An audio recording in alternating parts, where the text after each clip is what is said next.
रुकना रुकना भाई साहब, 2808 रुकना। ये सुसाइड कर रहा है, ये मान नहीं रहा है। अभी मत चलाना गाड़ी, अभी मत चलाना।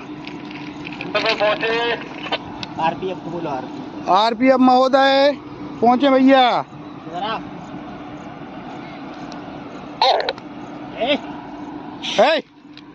ज्यादा होशियार बन रहा है, बहुत ताकत है उसमें।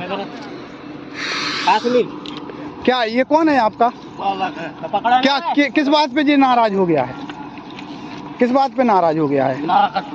नाकचू। अरे सुनो, आप तुम इतने समझदार होकर हाँ कैसे काम कर रहे हैं? हाँ कैसे खाली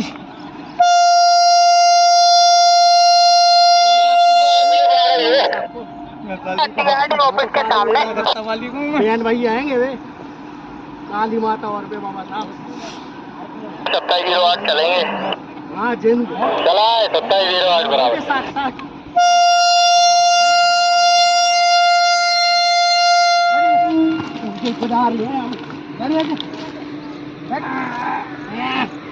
दादा पकड़ रहे आपको, पकड़ो जाए। हाँ उसकी बैठ